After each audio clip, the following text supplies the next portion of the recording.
কাৰ্যবাহী সদস্য তুলিৰাম ৰংহাং ডাঙৰীয়া, ত্ৰিপুৰাৰ পৰা আমাৰ বিশেষ অতিথি হিচাপে অহা মন্ত্ৰী মেয়ৰ জামতীয়া ডাঙৰীয়া, মোৰ ভাৰতীয় জনতা পাৰ্টিৰ ৰাষ্ট্ৰীয় সাধাৰণ সম্পাদক আৰু সাংসদ শইকীয়া ডাঙৰীয়া, আমাৰ মাজত উপস্থিত সন্মানীয় সংসদ সদস্যসকল, বিধায়কসকল, মোৰ সতীৰ্থ মন্ত্ৰীসকল, বিটিচি নৱনিযুক্ত কাৰ্যবাহী সদস্যসকল, আমাৰ সকলোৰে শ্ৰদ্ধাৰ বড়ো সাহিত্য সভাৰ সভাপতি তৰেণ বড়ো ডাঙৰীয়া, উৰ্খাগৰা বৰ্ম ডাঙৰীয়া, আমাৰ মাজত উপস্থিত বিশ্বজিৎ দৈমাৰী ডাঙৰীয়াকে আদি কৰি আমাৰ সকলোৰে শ্ৰদ্ধাৰ ব্যক্তিসকল, আই মাতৃসকল, যুৱক যুৱতী, বন্ধু বান্ধৱীসকল আৰু মোৰ সেৱাৰ থলী ৰাইজ,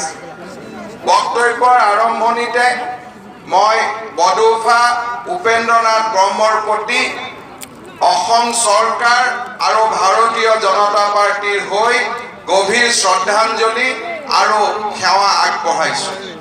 শ্ৰদ্ধাৰ ৰাইজ, আজিৰ দিনটোত আমি অভিনন্দন জনাব লাগিব অসমৰ মাননীয় মুখ্যমন্ত্ৰী সৰ্বানন্দ সোণোৱাল ডাঙৰীয়াক, যে প্ৰথমবাৰৰ বাবে গৃহ দপ্তৰৰ উদ্যোগত আৰু ৰাইজৰ সহযোগত বিটিচি ৰাইজে গণতন্ত্ৰ উপভোগ কৰিলে, প্ৰথমবাৰৰ বাবে মুকলি মনে ভোট দিলে আৰু প্ৰথমবাৰৰ বাবে কোনো ধৰণৰ হিংসাত্মক ঘটনা নোহোৱাকৈ বিটিচিৰ নিৰ্বাচন সমাপন হ'ল। মই বিটিচিবাসীক পুনৰ এবাৰ ধন্যবাদ আৰু অভিনন্দন জনাইছোঁ। শ্ৰদ্ধাৰ ৰাইজ, এই নিৰ্বাচনৰ পিছত এটা খণ্ডিত জনাদেশৰ পৰৱৰ্তী কালত UPPL, ভাৰতীয় জনতা পাৰ্টি আৰু GSP তিনিওটা ৰাজনৈতিক দল একত্ৰিত হৈ বিটিচিৰ মহান ৰাইজক সেৱা কৰিবৰ বাবে আমি প্ৰমোদ বড়ো ডাঙৰীয়াৰ নেতৃত্বত জনগণক সেৱা কৰিবলৈ ওলাই আহিছোঁ। পোনপ্ৰথমে মই স্পষ্ট কৰি দিছোঁ যে ভাৰতীয় জনতা পাৰ্টিৰ সমৰ্থন UPPLলৈকে সম্পূৰ্ণ নিঃশৰ্ত সমৰ্থন, আৰু আমি প্ৰমোদ বড়ো ডাঙৰীয়াৰ পিছত তেখেতৰ প্ৰতিটো গঠনমূলক কামৰ লগত আমি দৃঢ়তাৰে সৈতে থিয় হৈ থাকিম, সেই প্ৰতিশ্ৰুতি আমি ৰাইজক দিব বিচাৰিছোঁ। শ্ৰদ্ধাৰ ৰাইজ, আমি বিশ্বাস কৰোঁ বড়ো ভূমিৰ ভাগ্য বড়ো ভূমিৰ জনসাধাৰণে নিৰ্ণয় কৰিব লাগিব। আজি প্ৰকৃতাৰ্থত বড়ো ভূমিৰ মাটিৰ সন্তানে আজি বড়ো ভূমিৰ নেতৃত্ব লৈছে।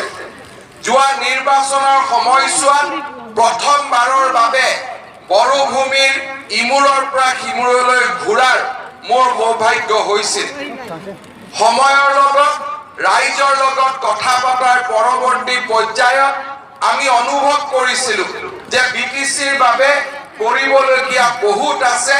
বিটিচিবাসী ৰাইজৰ মনলৈ সন্দেহ আৰু আশংকাৰ বীজ আঁতৰাই উন্নয়নৰ এক অৰুণোদয় যাত্ৰা আৰম্ভ কৰাৰ এতিয়া সময় সমাগত। আমি ৰাজ্য চৰকাৰৰ পৰা প্ৰতিশ্ৰুতি দিছোঁ যে আমাৰ ৰাজ্য চৰকাৰে সকলো ধৰণৰ সহায় আৰু সকলো ধৰণৰ সাহায্যৰ মাজেৰে প্ৰমোদ বড়ো ডাঙৰীয়াৰ যাতে সফল হয় বিটিচি প্ৰধান হিচাপে, তাৰ বাবে আমি সকলো ব্যৱস্থা গ্ৰহণ কৰিম।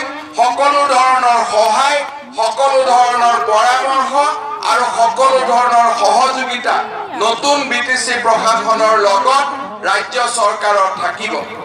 আমি সকলোৱে জানো প্ৰধানমন্ত্ৰী নৰেন্দ্ৰ মোদী ডাঙৰীয়াৰ উদ্যোগত যি নতুন BTR চুক্তি স্বাক্ষৰিত হৈছিল, সেই BTR চুক্তিৰ পৰিপ্ৰেক্ষিততে আজি বিটিচি অঞ্চলত, BTR অঞ্চলত এক নতুন শান্তিৰ পৰিৱেশ আহি পৰিছে। শান্তিয়ে প্ৰগতি আনে, শান্তিয়ে প্ৰগতিৰ এক নতুন দিগন্ত আনে। মই আশা কৰিম যে আজি বিটিচি BTRত যি শান্তিৰ পৰিৱেশ, সি ইয়ালৈ এক নতুন দিগন্ত কঢ়িয়াই আনিব, উন্নয়নৰ নতুন দিগন্ত কঢ়িয়াই আনিব, মানুহৰ আশা আকাংক্ষা বাস্তৱত ৰূপায়িত হ'ব।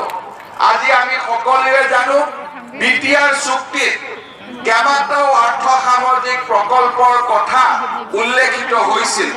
আজি সেই প্ৰকল্পসমূহ যদি নিৰ্ধাৰিত সময়ত আমি যদি পূৰণ কৰিব পাৰোঁ, আমি যদি সম্পূৰ্ণ কৰিব পাৰোঁ, ই সমগ্ৰ বিটিআৰ অঞ্চলৰ চেহেৰা সলনি কৰি দিব, উন্নয়নৰ এক নতুন দিগন্ত আহিব।